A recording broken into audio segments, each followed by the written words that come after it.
Hello guys! Welcome! Collective reading tayo ngayon. So, tingnan natin kung kanina tong mapipick up nating energy. Be open-minded po, hindi po halos lahat makaresonate. Thank you nga po pala sa mga nagsusubscribe, sa mga bumabalik. Maraming pong salamat. Give it the message for collective. Kanina tong mapipick up nating energy.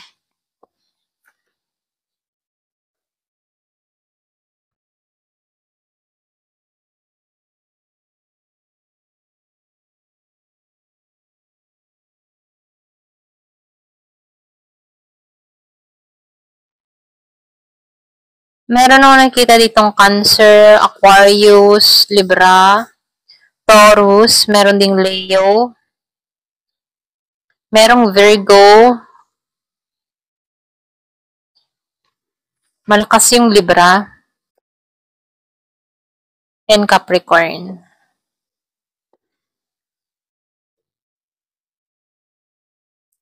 Yung iba sa inyo, meron ka ditong ex na magbabalik. Yung iba ha, kung meron kang kadiling na Cancer, or pwede rin ikaw to Cancer, ano. Makakaranas ka dito na meron kang ex na magbabalik. Merong manunuyo. Meron ditong tao na. Meron ditong manunuyo. Kumbaga, itong tao na to ay magbabalik dahil meron siyang gustong ayusin na gusot mula sa'yo, no? So, meron pinanganak ng 23 or pwede rin pinanganak ka ng 23. Okay? So, nakikitaan ko dito, magbabalik to para ayusin ang lahat. Meron tong gustong, gusto kanyang kausapin, gusto ko nito na, yung bang tipo na magkapatawaran, gusto ko nitong siyuin, gusto ko muli nitong ligawan, ganon. So, lumalabas dito, merong panunuyo, may pangumbinsi, merong gusto kang kausapin ng masinsinan. So, yung iba naman sa inyo, nakikitaan ko dito na meron ditong tao na merong binubuo siya sa kanyang sarili. Binabalik niya yung kumpiyansa, confident niya rito, no? Andito siya sa kanyang determinasyon. Kumbaga, determinasyon tong tao na to na magtagumpay. So, nakikita ko dito, merong nagiging successful sa trabaho, nagtatagumpay sa kanyang mga pinagkakaabalahan or tinatrabaho dito. Meron akong nakikita ditong tao na hindi siya, yung tipo na hawak niya yung oras niya, ganon. So, pwede rin siya yung tipo ng tao na self-employed, boss, mga ganon, ano. So, nakikita ko dito, may business, hawak niya yung oras niya dito. So, nakikitaan ko dito, meron din ditong tao na nagkakaroon ng interest sa'yo na stable na. Or pwede rin ikaw, stable ka na rito. Handa ka na sa relasyon, pakikibaka, or naghahanap ka ng the one para sa'yo. So, lumalabas dito, no, meron ditong tao na andun siya sa kanyang pagiging seryoso, okay? So, nakikitaan ko dito, good provider tong tao nito, good husband, good wife, okay? Kumbaga nakikita ko dito, mabuti siya kung mapapangasawa mo to, okay? So, yung iba naman sa inyo, meron ako nakikita ditong Libra. Kung meron kang kadiling na Libra, no? Meron tong mga pinagdadaanan ngayon financially, okay? Kinakapos, nagigipit, or pwede rin sabihin na hindi pa umuusad yung kanyang mga ginagawa, tinatrabaho. Nag-iintay siya dito ng result kung hanggang kailan darating yung biyaya, okay? Malaking biyaya para sa kanya. Kaya lang dito, kailangan lang siyang maging patient, ano? Huwag magmadali. Kasi may oras ang lahat.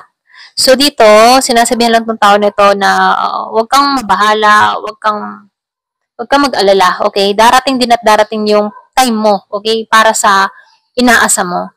Kung ngayon, medyo nagigipit ka, hindi ka, nag-iisip ka kung paano ba matatapos tong mga problema mo, sinasabihan ka dito, umasa't umasak at manalig ka, ano. Kasi hindi ka naman pinababayaan dito, okay? Ginigising ka dito para maunawaan mo yung sitwasyon mo, na yung lahat ng hirap na tinatamasa mo, may kapalit yung ginhawa, okay? Baka dito kasi stage na sinusubo ka rito, okay?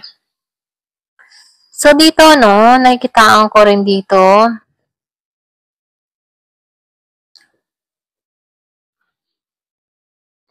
Meron akong nakita ditong tao na stable, ano? Yung iba, stable sa financial. Meron akong nakitang Taurus. Ayos ang kanyang pamumuhay dito. Kumbaga, binibless tong tao na to. Lahat ng mga pinagdaanan niya rito ay nakaraos na siya. Nakaraos na siya. So, nakikitaan ko dito, um, meron na lang siyang gustong mabuo para sa kanyang sarili, no? Pero pagdating sa financial, okay siya.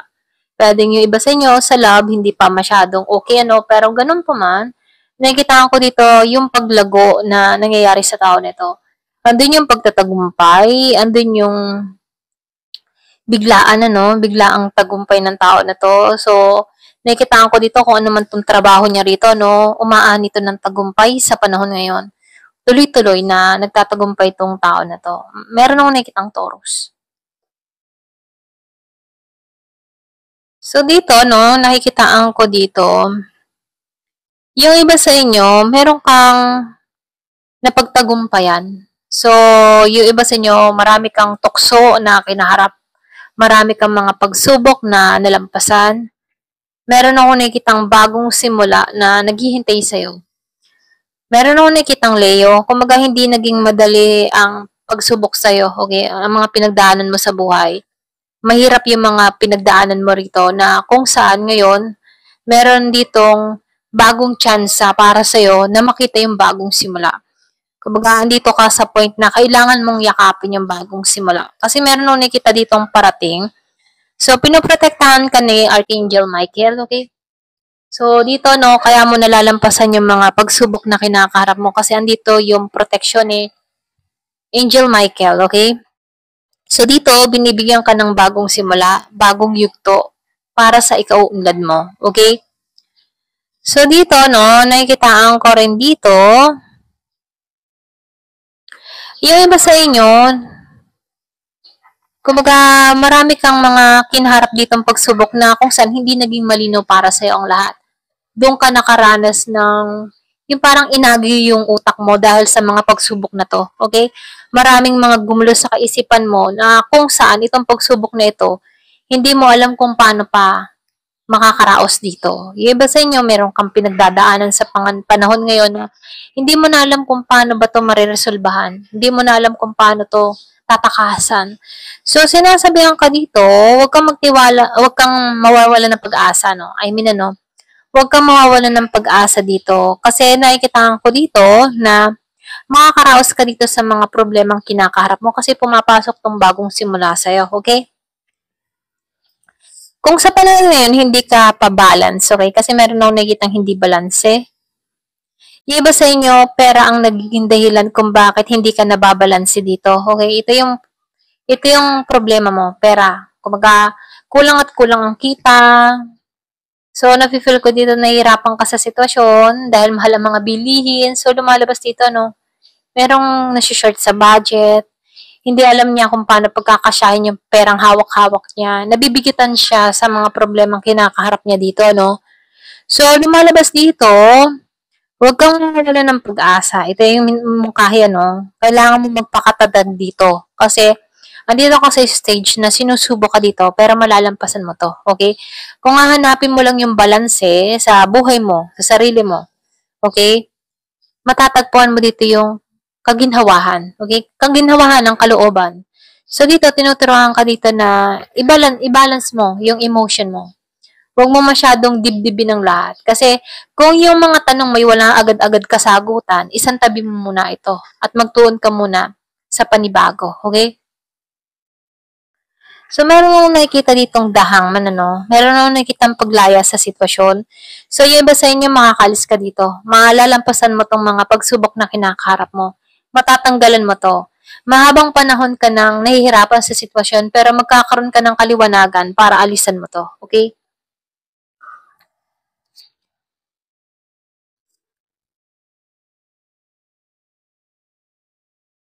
So, meron akong nakikitang Aries and Capricorn. Yung iba sa inyo, yung bang tipo na nag-work ka sa ibang bansa na kung saan na nasa Pinas ka ngayon, ano? So, before na nag-work ka sa ibang bansa, yun ang nafe-feel ko dito ang energy, no? Nag-work ka sa ibang bansa, ngayon ay nasa Pinas ka, naghihintay ka ng tawag, o naghihintay ka ng alis muli, okay? So, nakikita ko dito, sa pagtagal mo dito sa Pinas or dito no, sa bayan natin, nakikita ko dito, unti-unti mong nadudukot yung mga inipon mo, okay? Nung nakaraang pangingibang bansa mo. Ganon. Ito rin nafe-feel ko. Yung ipon mo, nung ikay nag-ibang bansa, nag-abroad, ganyan, nadudukot mo ngayon kasi sa mga pag-aasikaso mo. Okay? So, nafe-feel ko dito, meron pa dito nag-iintay hindi pa nakakaalis ng bansa. Andito pa siya sa point na nag-iintay siya ng result, nag-iintay siya ng tawag, okay? So, meron siyang pag-iintay na ginagawa dito. Ayan. Kaya lang dito, the more na nag-iintay siya ng matagal, the more din na nakukuhat na nadudukot niya yung mga ipon niya dito. Kumbaga, palabas yung pera niya, walang pumapasok dahil wala siyang trabaho dito, okay, sa Pinas. Okay? Ito lang yung nakikita ko.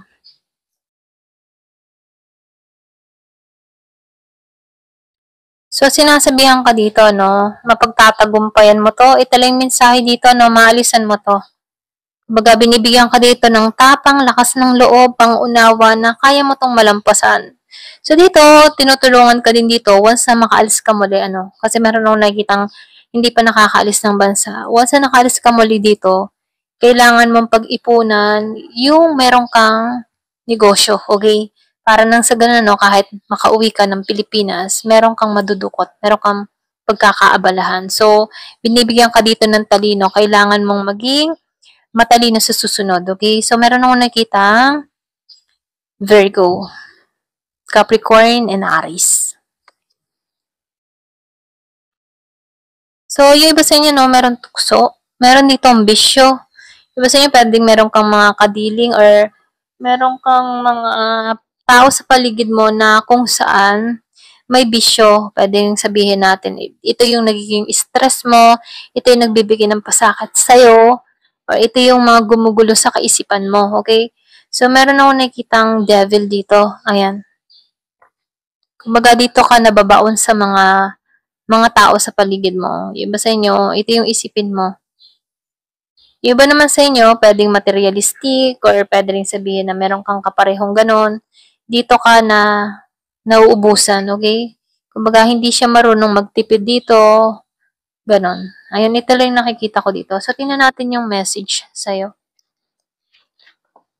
Ng angel, okay, spirit secret message.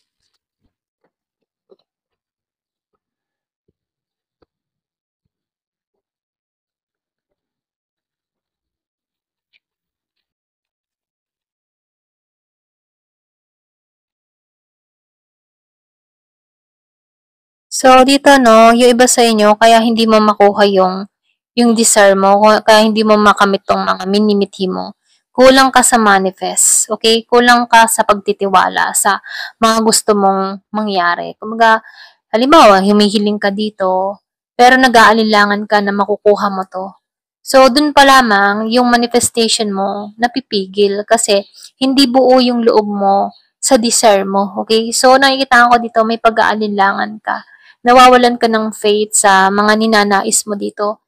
Kaya dito, minumungkahi dito na once na meron kang ninanais, meron kang gustong makamit, kailangan mo magtiwala. Magtiwala ka kay God, kay universe, okay, sa mga parating sa buhay mo. Kay Jesus, okay, ipanalangin mo yung mga hinihiling mo. Ayan, walang imposible sa panalangin. Kailangan lang dito yung pagtitiwala. Pagtitiwala na makakamit mo to, ayon sa kalooban niya rito, okay? So, dito, no, there's is love here. So, mahal ka dito. Ito lang nakikita ko. May nagmamahal sa'yo. Kung meron kang mga tanong, okay, ikaw ay kamahal-mahal, okay, kaibig-ibig ka, may nagmamahal sa'yo. Ayan. So, meron ako nakikitang few weeks. Yung iba sa inyo meron parating na sa susunod na linggo, okay, sa mga susunod na araw. So, nakikita ko dito, merong sorpresa na naghihintay sa'yo. Pwedeng balita ito. Or pwede rin meron kang makinig na mensahe or may mabalitaan ka, ganon. So, nakikita ko dito sa mga susunod na linggo. Yung iba naman sa inyo, few days, meron kang mababalitaan. Pwedeng yung iba sa inyo, meron ako nakikita nag-iintay ng travel eh. Pwedeng meron kang mabalitaan, meron tawag kang ma-receive mula rito sa iniintay mong travel, okay?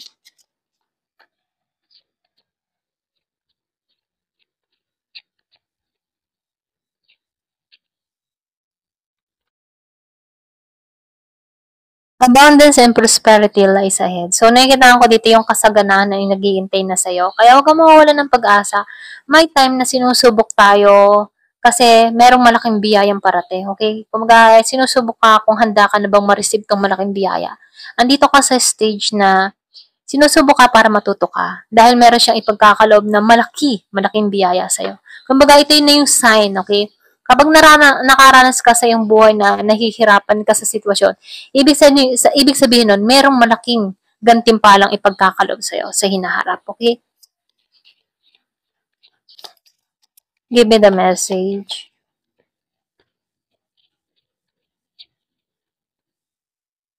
So, meron akong nakikita dito, a protection spell is needed for the situation. So, nakikita ko dito, merong spell dun sa iba. So, yung iba sa inyo, kailangan dito ng protection or pwede rin sabihin minumungkahi dito kung ano man yung mga nararanasan mo, nararamdaman mo. Ito na yung time para kumilos or gumawa ng protection. Manalangin, magdasala yan. Nakalagay dito, now it's not the time. Hindi pa to yung oras. Okay, yung iba sa inyo, hindi pa to yung oras para makamit mo tong kasaganahan nito. Pero ganun pa man, ito yung nag-iintay sa'yo. Kailangan mo lang ditong paglabanan tong mga sitwasyon na kinakaharap mo. So, nakikita ko dito, meron ka ditong hindi na pagtagumpayan. Yung iba sa inyo, no, meron ka ditong kabiguan na naranasan. Pwede rin sabihin kaya mo nararanasan itong mga kabiguan na to dahil merong spell sa buhay mo or meron ditong against sa'yo, okay? So, ramdam mo naman to kung may kaaway ka, merong nagagalit sa'yo. So, meron akong nakikitang spell na involved kung bakit meron ditong delay na nangyayari sa buhay mo, okay? Ito lang yung nakikita ko. Ayan. Thank you for watching. Love and peace.